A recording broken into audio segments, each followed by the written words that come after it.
उल्फत में तो मंजिल की हवस कैसी, यहाँ तो ऐन मंजिल है थकन से चूर हो जाना।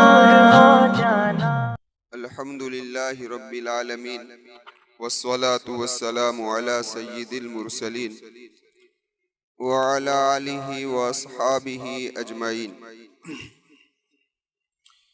अऊज़ु बिल्लाहि मिनश शैतानिर रजीम। बिस्मिल्लाहिर रहमानिर रहीम। वत्तीनि वज़्ज़ैतूनि वतूरि सीनीन वहाज़ल बलदिल अमीन। सदक़ल्लाहुल अज़ीम। मुअज़्ज़ज़ सामीन किराम, इस सूरत का नाम सूरत तीन है और इस सूरत की पहली ही आयत करीमा में ये लफ्ज़ आया है। इसी मुनासबत से इस सूरत का नाम सूरत तीन रखा गया है। मेरे आका व मौला मुहम्मदुर रसूलुल्लाह सल्लल्लाहु अलैहि वसल्लम की मक्की ज़िंदगी के अंदर ये सूरत नाजिल हुई है। इस सूरत में 8 आयत करीमा है और 150 हुरूफ है। हज़रत बरा इब्न आज़िब रज़ी अल्लाह ताला अन्हु फरमाते हैं कि मैं नबी करीम सल्लल्लाहु अलैहि वसल्लम के साथ सफ़र में था। आपने ईशा की नमाज की एक रकात के अंदर सूरत तीन तिलावत फरमाई। हज़रत बरा ही फरमाते हैं कि मैं आका के साथ था और नबी करीम सल्लल्लाहु अलैहि वसल्लम ने मगरिब की नमाज की एक रकात के अंदर सूरत तीन फरमाई। बसा औकात मोहम्मद रसूलुल्लाह सल्लल्लाहु अलैहि वसल्लम ईशा और मगरिब की किसी न किसी रकात के अंदर किसी रकात में सूरत तीन पढ़ा करते थे। पहले हम इस सूरत के खुलासे को समझते हैं, फिर इंशाअल्लाह उसकी तशरीह की तरफ आगे बढ़ेंगे। देखिए, वत्तीनी वज़्ज़ैतूनी वतूरि सीनीन वहाज़ल बलदिल अमीन। तीन का माना होता है अंजीर के। अल्लाह तबारक व ताला ने अंजीर की कसम खाई, फिर अल्लाह ने जैतून की कसम खाई, फिर तूरे सीनीन की कसम खाई, फिर शहर मक्का की कसम खाई। तो कितनी कसम खाई भाई? 4 कसम अल्लाह तबारक व ताला ने इस सूरत के अंदर खाई है। खुश्क मेवों में यानी ड्राई फ्रूट के अंदर सबसे बेहतरीन अगर कोई मेवा हो तो वो अंजीर का है। किसका है? अंजीर। और इसी तरीके से जिस फलों से तेल निकलता है उनमें से सबसे बेहतरीन अगर कोई फल हो तो वो जैतून का फल है। जैतून सलाद के तौर पर भी इस्तेमाल में आता है। आप जाइए हरम में तो आपको होटलों के अंदर ये मिलेगा, बतौर अचार के मिलेगा जैतून। इसी तरीके से जैतून के फल के अंदर जो गुठली होती है, उस गुठली के अंदर से जो तेल निकलता है, इस तेल को कुरान करीम ने मुबारक तेल कहा। क्या कहा? कि इसके बहुत सारे फायदे हैं इस तेल के। खैर, उसके बाद अल्लाह ने कसम जो खाई वो तूरे सीना की खाई। यानी कहने का मकसद ये कि ये पहाड़ वो है कि जिसकी निस्बत हजरत मूसा अलैहिस्सलाम के साथ, कि उसी पहाड़ पर अल्लाह तबारक व ताला की तजल्ली हुई, हजरत मूसा अलैहिस्सलाम से हम कलाम। उसके बाद अल्लाह तबारक व ताला ने शहर मक्का की कसम खाई। उसके फजाइल तो बयान करने की कोई ज़रूरत है नहीं। उसके बाद अल्लाह फरमाता है कि लक़द खलक़नल इंसान फ़ी अहसनि तक़वीम, कि हमने इंसान को बेहतरीन ढांचे के अंदर पैदा फरमाया। पता चला अशरफुल खलाइक और खैरुल खलाइक अगर कोई है तो इंसान है। कौन है भाई? इंसान है। फिर अल्लाह तबारक व ताला ने उस इंसान के अंदर 2 चीजें रखी, एक खैर भी रखी और शर भी रखी। दोनों चीजें उसके अंदर रखी, जिसकी तशरीह आगे गुजर चुकी है। फिर अल्लाह तबारक व ताला ने उसको राह की रहनुमाई फरमाई कि इस रास्ते की तरफ चलोगे तो कामयाब हो जाओगे, इस रास्ते की तरफ चलोगे तो नाकामयाब होगे। फिर इंसान को इख्तियार दे दिया, यानी इंसान का एक लेवल बना। उस लेवल के बनाने के बाद अगर इंसान अपने आप को इस लेवल से गिराता है तो सुम्मा रददनाहु अस्फल साफिलीन हो गया। समझ में आई बात? और जिस लेवल पर अल्लाह ने उसे रखा है उस लेवल से इंसान अपने आप को बढ़ाएगा। किस तरीके से? तो इल्लल्लज़ीना आमनू, ईमान लाया, व अमिलुस सालिहात, और अपनी जिंदगी को आमाल सालिहा में उसने लगाया, तो कि फलहुम अजरुन गैरु ममनून, हम उसको ऐसा अजर देंगे जो कभी खत्म होगा नहीं। फिर इंसान के दिल में एक बात आती है और इंसान कहा करता है कि आखिरत नाम की कोई चीज है नहीं। तो अल्लाह फरमाता है फमा युकज़्ज़िबुका बअदु बिद्दीन, तो यौम जज़ा को झुठलाता है। हालांकि अलैहिस्सलाहु बिअहकमिल हाकिमीन, अल्लाह तबारक व तआला सब हाकिमों से बेहतर हाकिम है। कि दुनिया का हाकिम जो मामूली सा हाकिम है वो भी वफादारों को जजा दिया करता है और गद्दारों को सजा दिया करता है, तो वो तो सब हाकिमों से बड़ा हाकिम है। तो उसके वहां भी कोई एक ऐसा दीन होना चाहिए कि अच्छे को अच्छा बदला मिले और बुरे को बुरा बदला मिले। तो ये पूरी सूरत का क्या हो गया भाई? खुलासा हो गया। अब जरा देखिए, मुफस्सिरीन की एक बड़ी जमात ये कह रही है कि वत्तीनी वज़ैतून से मुराद तीन का दरख्त यानी अंजीर का दरख्त है और जैतून का दरख्त मुराद है। तो अब सवाल ये है कि अल्लाह तबारक व ताला ने इस मकाम पर इन दोनों चीजों की कसम क्यों खाई? उसकी कोई वजह होगी ना, बगैर वजह के तो अल्लाह कसम नहीं खाता। तो फरमाया क्या वजह है कि जिसके बिना पर इन चीजों की कसम खाई गई? तो मुफस्सिरीन फरमाते हैं कि बहुत सारे असबाब है। देखिए, ये अंजीर है तो अल्लाह तबारक व ताला ने उसके अंदर कुछ जाहिरी फायदे भी रखे हैं, यानी उसकी जाहिरी खुसूसियत भी है और बातिनी खुसूसियत भी है। जाहिरी खुसूसियत क्या है? जरा आप देखिए कि अल्लाह तबारक व ताला ने इसको गीजा भी बनाया है और दवा भी बनाया। किसको? अंजीर को गीजा भी बनाया और दवा भी बनाया। इसी जाहिरी और बातिनी खुसूसियत के बिना पर वो दूसरे फलों से अलग पड़ जाता है और मुमताज है। ये इतना बारीक यानी इतना लतीफ है कि इसका हजम करना आसान। लिखा है कि अगर कोई आदमी अंजीर को खाता है तो उसके जिस्म के अंदर जो गलत मवाद है वो पसीने के जरिए से उसको बाहर निकाल देगा। इतना ये मुफीद है। इसीलिए जिसको कब्ज की बीमारी रहती है उसके लिए अंजीर बड़ा मुफीद फल है। कब्ज वालों के लिए, बलगम के लिए भी मुफीद है। और जिसके गुर्दे के अंदर और मसाने के अंदर पथरी हो उसके लिए भी अंजीर क्या है? मुफीद है। ये एक ऐसा फल है कि ये सारा के सारा खाया जाता है। ऐसा नहीं कि उसकी गुठली को फेंक दिया जाए, उसके छाल को फेंक दिया जाए, नहीं, सारा के सारा इसको खाया जाता है। मेरे आका व मौला मोहम्मद रसूलुल्लाह सल्लल्लाहु अलैहि वसल्लम के सामने एक तबाक भरकर अंजीर पेश किए गए तो अल्लाह के महबूब सल्लल्लाहु अलैहि वसल्लम ने खाए और सहाबा से फरमाया, मेरे सहाबा इसको खाओ। ये एक ऐसा फल है कि इसके अंदर गुठली नहीं है और जन्नत के फलों के अंदर भी गुठली नहीं है। जन्नत के फलों में भी क्या है भाई? गुठली नहीं है। और बवासीर के लिए मुफीद है। बवासीर की जो पाखाना के रास्ते के अंदर जो मर्ज लगता है, फरमाया इसके लिए भी क्या है? यह फल मुफीद है। अजीब बात तो यह है कि अल्लाह ने इसकी मिकदार ऐसी बनाई है कि एक लुकमे के बकत न छोटा है न बड़ा है कि खाने में तकलीफ हो।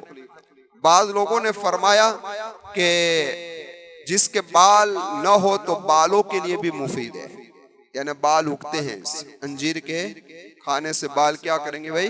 उगेंगे और बाल बड़े भी होंगे, इसलिए भी मुफीद है। खैर, ये तो वो चीज थी कि इसके जाहिरी फायदे थे।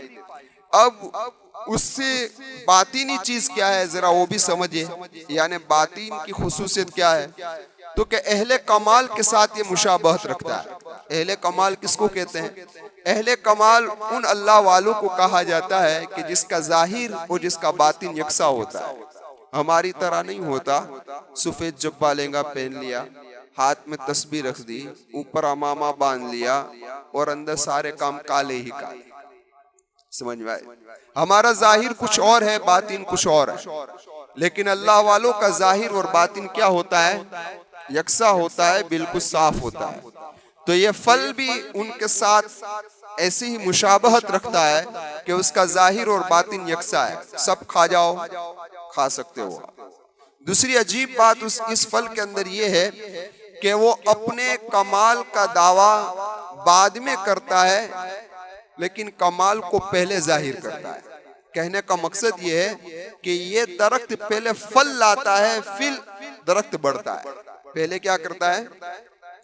ये दरख्त फल लाता है सबसे पहले और उसके बाद बढ़ता है। पता चला इसके अंदर ईसार का मादा है कि पहले दूसरे का भला करो फिर अपना भला करो। और दूसरे दरख्त में ऐसा नहीं होता। दूसरे दरख्त हमारी तरह है कि पहले अपना कर लो, अपने मजबूत हो जाओ और उसके बाद दूसरों के मजबूत करने की फिक्र करेंगे, है ना। लेकिन ये अंजीर के दरख्त में ऐसी चीज नहीं होती। और इंसान के साथ उसकी मुनासबत भी ये है कि हजरत आदम अलैहिस्सलाम से जब जन्नत के अंदर लग्जिश हो गई और आपके कपड़े उतार दिए गए, उस वक्त आप जिस दरख्त के करीब जाते थे कि इसके पत्तों से मैं अपनी सतर को छुपा लूं, तो दरख्त ऊंचा हो जाया करता। लेकिन अंजीर का दरख्त ऊंचा नहीं हुआ। इसीलिए अंजीर के दरख्त के पत्तों को लेकर हजरत मूसा अलैहिस्सलाम, हजरत आदम अलैहिस्सलाम ने अपने सतर को छुपाया। तो ये इंसान के साथ उसकी मुनासबत है। दूसरी बात यह है कि जो दरख्त है वो फल साल में एक मरतबा लाता है, लेकिन ये अंजीर साल में कई मरतबा आता है। साल में कई मरतबा इसका फल आता है। तो अल्लाह तबारक व ताला ने इस जगह पर सबसे पहले कसम किसकी खाई भाई? वत्तीन। मुझे किसकी कसम? तो के तीन की कसम। और उसके बाद अल्लाह ने फरमाया वज़ैतून, जैतून की कसम। जैतून भी इसी तरीके से एक फल है कि इसका जाहिर और इसका बातिन मुफीद है। ये बात तो अजीब है कि खुद कुरान करीम ने कहा कि यूक़दु मिन शजरतिन मुबारकतिन ज़ैतूनतिन ला शर्क़िय्यतिन वला ग़रबिय्या। खुद अल्लाह ने इस दरख्त को मुबारक दरख्त कहा है। गिज़ा के तौर पर भी इस्तेमाल होता है, दवा के तौर पर भी इस्तेमाल होता है। साल में एक मर्तबा फल आता है, लेकिन उस फल में से इतना तेल निकलता है, इतना तेल निकलता है कि चला करता है पूरा साल और पूरी दुनिया उससे फायदा उठाती है। तिरमिज़ी शरीफ की रिवायत है कि कुलु ज़ैत, जैतून खाओ, वद्दहीनु बिही, और उसके तेल से मालिश करो। खुद तिरमिज़ी में आकाए मक्की व मदनी मोहम्मद रसूलुल्लाह सल्लल्लाहु अलैहि वसल्लम का फरमान है कि जैतून के तेल की मालिश करो, क्योंकि ये बाबरकत दरख्त में से है। पता चला कि उसके तेल की भी बड़ी अहमियत है। ये जो दरख्त होता है वो ज्यादातर फलस्तीन और शाम में, कहां पर? और शाह अब्दुल अजीज मुहद्दिस दहलवी रहमतुल्लाह अलैहि ने तो फरमाया कि यूनानियों ने इस जैतून के कुछ दरख्त को बोया था जिसकी उम्र यानी शाह साहब के जमाने तक 2500 साल के बराबर, यानी 2500 साल का यह दरख्त होता है, और फिर भी माशाअल्लाह उसके अंदर फल आते हैं। ऐसा बाबरकत है। इससे बड़ी बात तो यह है कि खुद हजरत इब्राहिम अलैहिस्सलाम ने अल्लाह तबारक व ताला से इस दरख्त की बरकत की दुआ की थी कि अल्लाह इस दरख्त में बरकत अता फरमा। तो ये क्या है भाई? जैतून है। तो कितनी कसम हुई? 2, वत्तीनी वज़्ज़ैतून। ये तो अक्सर मुफस्सिरीन का जो कौल था वो मैंने आप हजरात के सामने पेश किया। बाद मुफस्सिरीन फरमाते हैं कि 3 से मुराद अस्हाबे कहफ की मस्जिद है। क्या मुराद है? याद रखोगे सब इंशाअल्लाह? फिर कभी पूछ लूंगा मैं आपसे, है ना, फिर डॉग की नीचे मत कर देना। बाद मुफस्सिरीन फरमाते हैं कि 3 से मुराद अस्हाबे कहफ की मस्जिद है। क्यों? तो कि इस मस्जिद के कुर्ब व जवार के अंदर ये दरख्त ज्यादा होते हैं, इसी मुनासबत से वत्तीन का। और इसी तरीके से जैतून से मुराद बैतुल मकदिस की मस्जिद है, क्योंकि उसके इर्द गिर्द जैतून के दरख्त ज्यादा होते हैं, इसी मुनासबत से कहा वज़्ज़ैतून। और बाद मुफस्सिरीन कहते हैं कि जैतून से मुराद कोहे ज़ैता है। कोहे ज़ैता का माना ज़ैता नामी पहाड़ कि जो बैतुल मकदिस से मशरिक की तरफ है, वो मुराद है। हजरत सफिया रज़ियल्लाहु ताला अन्हा कौन है? पहचानते हो? हजरत सफिया पहचानते हो? हजरत सफिया मेरे आका व मौला मोहम्मद रसूलुल्लाह सल्लल्लाहु अलैहि वसल्लम के अज़वाजे मुतहरात में से, आपकी बीवियों में से। तो हजरत सफिया रज़ियल्लाहु ताला अन्हा एक मरतबा बैतुल मक़दिस तशरीफ ले गई।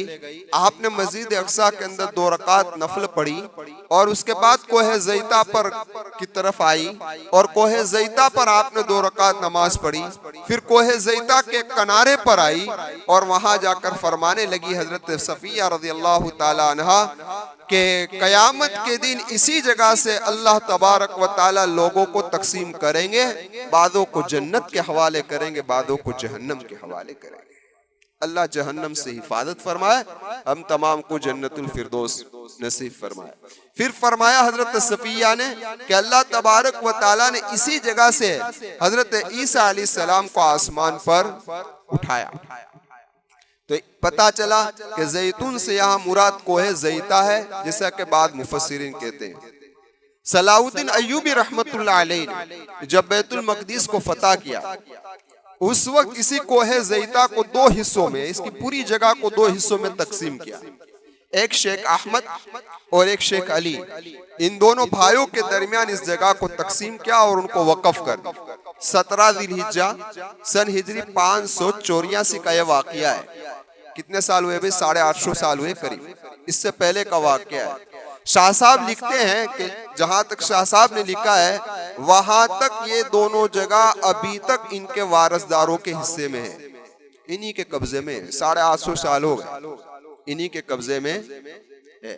तो अगर थोड़ी देर के लिए मान लिया जाए कि यहाँ 3 से मुराद असहाब कहफ की मस्जिद है और जैतून से मुराद बैतुल मक़दिस की मस्जिद है, या हजरत ईसा अलैहिस्सलाम जिस पहाड़ से उठाए गए वो कोहे ज़ैता है, तो आप जरा गौर करें कि अल्लाह ने कितनी बाबरकत मकामात की यहाँ पर कसम खाई। अल्लाह ने सबसे पहले उस मकाम की कसम खाई जहां असहाब कहफ के अनवार का मकाम है। ये अल्लाह वालों का पहला गिरोह है, असहाब कहफ, तफसीर गुजर चुकी है। अगर जैतून से मुराद वो पहाड़ मुराद लिया जाए कोहे ज़ैता, तो ये वो मकाम है जहां हजरत ईसा अलैहिस्सलाम के अनवार का मकाम है। और कोहे तूर से तो तूरे सीना से तो पता ही चलता है, तूरे सीनीन से तो कोहे तूर मुराद है और हजरत मूसा अलैहिस्सलाम के अनवार का मकाम है। और बात रही वहादल बलदिल अमीन, तो ये तो मोहम्मद रसूलुल्लाह सल्लल्लाहु अलैहि वसल्लम के अनवार का मकाम है। तो अलगर्द अल्लाह तबारक व ताला ने इन चारों अनवारों की क्या खाई भाई? अनवार ए मुकद्दस मकामात की कसम खाई। बाद मुफस्सिरीन फरमाते हैं कि यहाँ 3 और जैतून से मुराद शहर है। और वो कौन से शहर? तो मुल्क शाम। और ये मुल्क शाम एक ऐसा शहर है कि जो अंबियाओं का मैदान रहा है, खजाना, और अंबिया का मदफन रहा है। बहुत सारे अंबिया वहां पर दफन है और जलीलुल कद्र अंबिया वहीं मबरूस हुए, वहीं पैदा हुए। हजरत इब्राहिम अलैहिस्सलाम का भी मकाम तो यही था। फिर अल्लाह तबारक व ताला ने फरमाया कि चलो मक्का की तरफ हिजरत करो, वरना मकाम तो यही। तो अलगर वत्तीनी व जैतूनी से मुल्क शाम मुराद लिया जाए तो अल्लाह ने इस मुकद्दस मकाम की कसम खा ली। और उसके बाद तूर सीनीन से हजरत मूसा अलैहिस्सलाम के मुकद्दस मकाम की कसम खाई। और वहादल बलदिल अमीन से अल्लाह तबारक व ताला ने मोहम्मद रसूलुल्लाह के मौलिद और मस्कन की कसम खाई। यानी अल्लाह ने इन 4 कसमों के अंदर मुकद्दस मकामात जितने थे, इन सारे मकामात की कसम खाली। समझ में आ गई भाई? वत्तीनी व जैतूनी व तूर सीनीन वहादल बलदिल अमीन। अब आइए हम व तूर सीनीन पर चलते हैं। तूर का माना लुगत के एतबार से पहाड़ के होता है। किसका होता है? पहाड़। पहाड़ 2 तरह के होते हैं। एक वो पहाड़ होते हैं कि जिसके अंदर पानी के चश्मे होते हैं, और जिस पहाड़ के अंदर पानी के चश्मे होंगे वो उस पहाड़ पर दरख्त होंगे। क्या होंगे भाई? अखरोट, अंजीर, जैतून, मेवे, बहुत सारे। इसी के साथ जड़ी बूटियां भी उसी पहाड़ के अंदर हो। उसी के साथ आप जिसको कहते हैं ना गरम मसाला, लौंग, इलायची, ये भी उसी जगह पर होगी। और जिस पहाड़ में पानी के चश्मे हो, दरख्त हो, उसी पहाड़ के अंदर जानवर भी होंगे। जंगली जानवर भी कहाँ मिलेंगे? गाय है, बकरी है, यानी जंगली बकरी है, शेर है, सारा के सारा कहाँ मिलेंगे? वहीं मिलेंगे। और जिस पहाड़ में पानी हो और दरख्त हो, जानवर भी हो, इसी पहाड़ पर आपको जिन्नात भी मिलेंगे। पता चला जिन्नात का बसेरा भी यही पहाड़ में, और इसी पहाड़ में इंसान भी आबाद मिलेंगे, क्योंकि इंसान का फायदा उसी में न, जड़ी बूटियों से फायदा लो, दरख्तों से लो, इससे लो, सागवान का दरख्त, ये दरख्त, सारे दरख्त वही है, तो इंसान भी कहाँ होंगे भाई? ऐसे पहाड़ पर होंगे। अब जरा अंदाजा लगाओ, ये पहाड़ जामे पहाड़ है कि नहीं? अब जब पहाड़ ऐसा हो कि इसके अंदर ये सारी खुसूसियत जमा हो, और फिर उसी पहाड़ पर अल्लाह तबारक व ताला की तजल्ली हो जाए, तो फिर उस पहाड़ का क्या कहना? हाँ, ये तो नूरुन अला नूर हो गया ना, तो ये पहाड़ तो नूरुन अला नूर हो गया। तो बस यही वो पहाड़ है जो मदीन और मिस्र के दरमियान में कोहे तूर के नाम से पहचाना जा रहा है, कि इसके अंदर ये सारी खुसूसियत, और ऐसे ही पहाड़ के अंदर कीमती कीमती पत्थर और खजाने मौजूद होते हैं।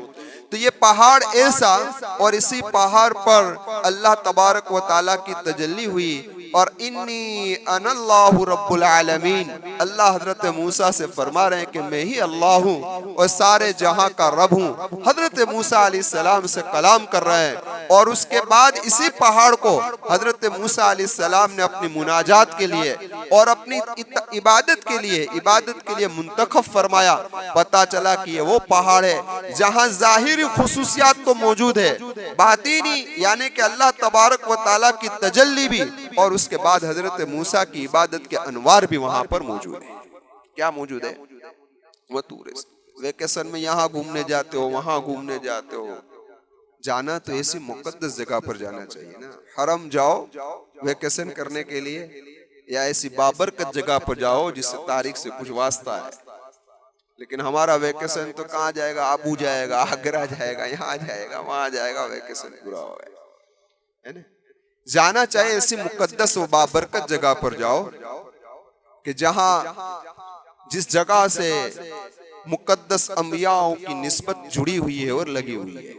तो खैर, ये तूर सीनीन है कि जिसकी अल्लाह तबारक व ताला यहाँ कसम खा रहे। तो मैंने अर्ज ये किया था कि पहाड़ की दो किस्म है ना।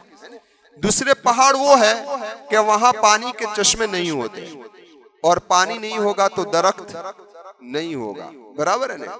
और वहां ऐसी चीजें भी कोई होगी बोगी नहीं। तो ऐसे पहाड़ कसम खाने के लायक नहीं थे, ऐसे पहाड़ कसम खाने के लायक नहीं थे। तो अब अल्लाह तबारक व ताला को ऐसे पहाड़ को जुदा करना था, अलग करना था, इसलिए फरमाया कि वह तूरी सीनीन। सीनीन का लफ्ज है, सीनीन कहते हैं हरियाली को। इसको कहते हैं कि अल्लाह यहाँ उन पहाड़ों की कसम खा रहा है जो हरियाली वाले हैं। कौन से हैं? हरियाली वाले। ये सीनीन का लफ्ज जो है ना, ये किब्ती जुबान का लफ्ज है। ये लुगत के एतबार से सीनीन हरियाली को कहते हैं, लेकिन उर्फ में ये हजरत मूसा अलैहिस्सलाम के साथ खास होगा। और अरबी के अंदर इसको सीनीन भी कहते हैं, सैना भी कहते हैं। तखरुजु मिन तूरी सैना, सूरह मोमिनून के अंदर है ना, इसको सैना, फिर इसको जेर के साथ भी पढ़ा जाता है, सीना भी कहा जाता है। खैर, तो ये सीनीन का माना ये, इसीलिए अल्लाह तबारक व ताला ने व तूर सीनीन का। फिर फरमाया कि वहादल बलदिल अमीन, ये अमन वाले शहर की कसम। देखिए, शहर मक्का के बारे में तो सूरह बलद के अंदर तफसीर गुजर चुकी है। ला उक़सिमु बिहादल बलद, वहां पर तशरीह हमारी पूरे के पूरी गुजर चुकी है। लेकिन यहाँ कुरान ने बलद के बाद एक लफ्ज का इजाफा किया है, यह है अमीन। ये शहर कौन सा है? अमन वाला है, अमानतदार शहर। कैसा शहर है? अमन वाला है और अमानतदार शहर है। अमन कैसा है कि अगर एक दरिंदा किसी जानवर के पीछे दौड़ रहा है उसको पकड़ने के लिए और उसको फाड़ने के लिए, उसको खाने के लिए, और ये जानवर अगर हुदूद हरम में दाखिल हो जाता है तो ये दरिंदा पीछा छोड़ देता है। ऐसा अमन वाला शहर अल्लाह ने बनाया। दुश्मन दुश्मन को वहां नहीं मारता, परिंदे भी महफूज, दरख्त भी महफूज, इंसान भी महफूज, सब कुछ महफूज। ये ऐसा अमन वाला शहर। किताबों के अंदर लिखा है कि परिंदे जब उड़ते हुए बैतुल्लाह के ऊपर पहुंचते हैं ना, तो बैतुल्लाह के ऊपर से नहीं गुजरते, हिस्से पड़ जाए, क्या हो जाए, कुछ इधर से निकलेंगे, कुछ इधर से निकलेंगे। ऊपर से कोई परिंदा गुजरने की हिम्मत करता नहीं, लेकिन जो भी परिंदा बैतुल्लाह के ऊपर से गुजरता है वो सिर्फ शिफा के लिए गुजरता है, उसकी बीमारी में शिफा मिल जाए इसलिए गुजरता है। तो अल्लाह तबारक व ताला ने ऐसा अमन वाला शहर, जो उस पर अटैक करने आया उसको क्या कर दिया, अल्लाह ने गारत कर दिया। और अल्लाह तबारक व ताला ने आफात से इस शहर की हिफाजत फरमाई। जो दूसरे शहरों में आती है, इस शहर में कोई आफत आती नहीं। और सबसे बड़ी वजह तो ये है कि इस दुनिया की सबसे बड़ी नेमत और इस दुनिया की सबसे बड़ी अमानत वो ज़ात मोहम्मद रसूलुल्लाह सल्लल्लाहु अलैहि वसल्लम। अल्लाह तबारक व ताला ने इस अमानत को इस शहर के हवाले किया, और इस शहर ने इस तरीके से इस अमानत का हक अदा किया और अमानतदारी से काम लिया कि मुशरिकान मक्का चाहते थे कि मोहम्मद रसूलुल्लाह सल्लल्लाहु अलैहि वसल्लम को खत्म कर दे, इस शिफा यानी जमीन से इनको मिटा दे, लेकिन उनकी बात चली नहीं। ऐसा अमन वाला शहर है। फिर इसी शहर ने अमानत के साथ इस अमानत को मदीनतुल मुनव्वरा के हवाले कर दिया। तो ये है वहादल बलदिल अमीन। इन चार चीजों की कसम खाने के बाद अल्लाह तबारक व ताला अपने मकसद को बयान फरमाते हैं और कहते हैं कि लक़द खलक़नल इंसान फी अहसनी तक़वीम, कि हमने इंसान को बेहतरीन ढांचे के अंदर पैदा किया। अब इन बकिया आयतों की तशरीह इंशाअल्लाह आइंदा कल पेश करूंगा। वाखिरु दावाना अनिल हम्दुलिल्लाहि रब्बिल आलमीन। सुब्हानल्लाहि व बिहम्दिही, सुब्हानकल्लाहुम्मा व बिहम्दिका, व नशहदु अल्ला इलाहा इल्ला अंता नस्तगफिरुका व नतूबु इलैक। अल्लाहुम्मा लकल हम्दु शुक्रा व लकल मन्नु फज़ला। अल्लाहुम्मा लकल हम्दु कमा अंत अहलु फसल्ली व सल्लिम अला मुहम्मदिन कमा अंत अहलु वफ़अल बिना कमा अंत अहलु फ़इन्नका अहलुत तक़वा व अहलुल मग़फ़िरा। या अहदस समद अल्लज़ी लम यलिद व लम यूलद व लम यकुल लहू कुफ़ुवन अहद। या अल्लाह या अल्लाह या अल्लाह, या रहीम या करीम, या मालिक या खालिक या रज़्ज़ाक़। ए अल्लाह हमारे गुनाहों को माफ़ फरमा दे, ए अल्लाह हमारी मग़फ़िरत फरमा दे, ए अल्लाह जहन्नम से बचा ले, ए अल्लाह अज़ाब कब्र से बचा ले, ए अल्लाह दज्जाल के फितने से बचा ले, ए अल्लाह कर्ज़ के बोझ से बचा ले, ए अल्लाह आफ़ियत का मामला फरमा। हमारे बीमारों को शिफ़ाए कामिला दाइमा आजिला मुस्तमिरा नसीब फरमा। ए अल्लाह हमारे तंदुरुस्त आदमी की सेहत में इजाफ़ा फरमा। ए अल्लाह इस नेमत अज़ीम, ये अल्लाह बड़ी नेमत है सेहत, इसकी कदर करने की तौफ़ीक़ अता फरमा। ए अल्लाह ये वक्त जो आपने दिया है उसकी कदर करने की तौफ़ीक़ अता फरमा। ए अल्लाह हमारी ज़िंदगी के आखिरी हिस्से को बेहतरीन हिस्सा बना देना। ए अल्लाह जिस दिन तेरी मुलाकात हो वो दिन हमारी ज़िंदगी का बेहतरीन दिन हो, ऐसे शक्ल सूरत पैदा फरमा देना। ए अल्लाह हमारे अमाल में से जो बेहतरीन अमल हो उसी अमल पर हमें मौत नसीब फरमाना। ए अल्लाह अचानक की मौत से बचा लेना। ए अल्लाह अचानक की मौत से बचा लेना। ए अल्लाह रिगड़ रिगड़ कर मरने से बचा लेना। ए अल्लाह मौत की आखिरी सांस तक हमें सेहत के साथ रखियो। या अल्लाह हम हर फराइज को अदा करते रहे, ऐसी शक्ल सूरत पैदा फरमा देना। ए अल्लाह हमारे लिए आसान फरमा दे, हमारी मदद फरमा दे, कुरान से हमारा ताल्लुक जोड़ दे और तिलावत कुरान करना आसान फरमा दे। तेरी मोहब्बत दे दे, तेरी मोहब्बत दे दे, तेरी मोहब्बत दे दे, तेरी मोहब्बत में तड़पने वाला बना दे। तेरी मोहब्बत ऐसी दे दे कि इबादत का करना आसान हो जाए, रातों का आखिरी हिस्से में उठना आसान हो जाए, नमाजों का पढ़ना आसान हो जाए, ज़कात का देना आसान हो जाए, हज का करना आसान हो जाए, सारे अहकामात जो इस्लाम के हैं उसको बजा लाना आसान हो जाए। ऐसी शक्ल सूरत पैदा फरमा दे, हमारी मदद कर दे। अल्लाह हम कमज़ोर है, बहुत कमज़ोर है। शैतान बहका देता है, सुला देता है, नमाज ज़ाय करवा देता है, ज़कात से रोक देता है, हज फर्ज है लेकिन नहीं करने देता। अल्लाह बड़े कमज़ोर है हम। एक तरफ से शैतान है, दूसरी तरफ से हमारा नफ्स है, लेकिन अल्लाह तू इन सब से बड़ा है, तू अल्लाहु अकबर है, तू बहुत बड़ा है, बहुत बड़ा है। अल्लाह हमारी मदद कर दे, हमारी नुसरत कर दे, और ये अल्लाह इन सारे कामों का अदा करना और सारी इबादतों को बजा लाना हमारे लिए आसान कर दे। ए अल्लाह गुनाहों से बचा ले, तेरी ही जात हमें बचा सकती है, तेरे अलावा कोई हमें नहीं बचा सकता। हम कमजोर ईमान वाले हैं, बार बार फिसल जाते हैं, तौबा करते हैं, टूट जाती है। ए रहीम व करीम मौला, तू हमारी मदद कर दे और गुनाहों से बचा ले। अगर गुनाह हो जाए तो फौरन तौबा की तौफीक दे देना। ए अल्लाह मौत से पहले पहले हर गुनाह को माफ फरमा देना। ए अल्लाह नापाकी के साथ तेरी मुलाकात करे, इससे हमारी हिफाजत फरमा लेना।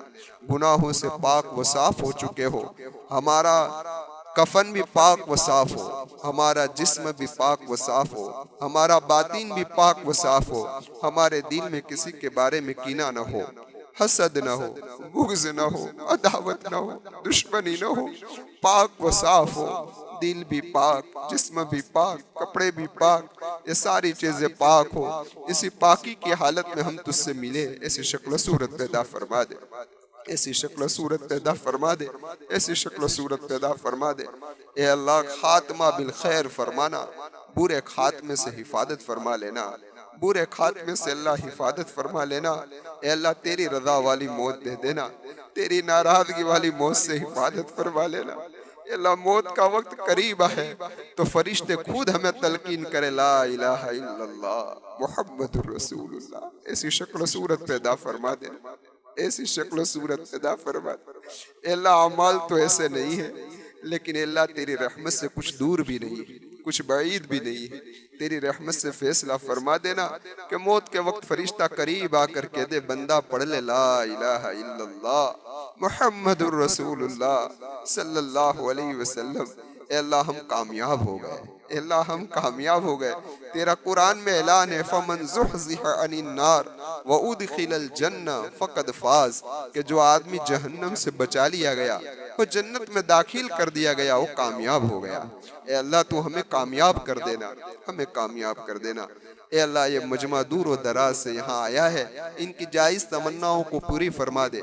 ए अल्लाह इनके मकासिद को पूरी फरमा, इनमें से जो परेशान है उनकी परेशानियों को दूर फरमा, इनके हालात को दुरुस्त फरमा, इनकी मुसीबतों को दूर फरमा, इनकी औलाद को नेक व सालेह बना, दीन के दाई बना, मुत्तकी बना, परहेजगार बना, इनकी आंखों की ठंडक बना, इनकी बीवियों को इनकी आंखों की ठंडक बना, सुनने वाली बीवियों को इनके शोहरों को आंखों की ठंडक बना। ए अल्लाह तेरे लिए तू बड़ा रहीम है, बड़ा करीम है। हम जिंदों के साथ हमारे मुर्दों की भी मगफिरत कर दे, हमारे मरहूमीन की मगफिरत कर दे, हमारे मरहूमीन की मगफिरत कर दे। ए अल्लाह साल गुज़श्ता हमारे साथ थे या ये साल नहीं है, तेरा फैसला है, हमें मंजूर है, हमें कबूल है। हे अल्लाह बस हम एक ही चीज़ कर सकते हैं, उनके लिए मगफिरत की दुआ। ए अल्लाह तो हमारी दुआ को कबूल फरमा कर इन सारे मरहूमीन की मगफिरत कर दे जिनके हम पर एहसानात है। और ये अल्लाह जिन्होंने हमारी मदद की है, जिस हालात में मदद की है, ए अल्लाह हम क्या उनका बदला देंगे। आप अपनी शायाना शान उनका बेहतरीन बदला अता फरमा दे, उनको दुनिया और आखिरत में उसका बेहतरीन बदला फरमा दे। ए अल्लाह तेरे नेक बंदों की उम्रों में बरकत अता फरमा, उनकी दुआओं में हमारा हिस्सा अता फरमा। रमज़ान की रातों के अंदर ए अल्लाह ये रात को तेरे साथ हम तो सो जाते हैं, ए अल्लाह वो तेरे सामने गिड़गिड़ाते हैं, मांगते हैं, उनकी दुआओं में हमारा हिस्सा अता फरमा। ए अल्लाह तेरा कुरान में वादा है कि लैलतुल क़द्र हज़ारों महीनों से बेहतर है। ए अल्लाह हम कहाँ इतने कमज़ोर आदमी हैं कि हम कहाँ 1000 महीने इबादत करने जाएंगे। ए अल्लाह हम कमज़ोरों को ये रात नसीब फरमा दे, हम कमज़ोरों को ये रात नसीब फरमा दे और इस रात के हमें कदर करने की तौफीक अता फरमा दे। इस रात में गुनाहों से हिफाजत फरमा लेना और हमारी मदद व नुसरत कर दे और हमें ये बाबरकत रात नसीब फरमा दे। ए अल्लाह जो कुछ भी कहा गया उसे तो अपने रहम फजल करम से कबूल फरमा और जो नसीहत हासिल करने की उस पर अमल करने की तौफीक अता फरमा।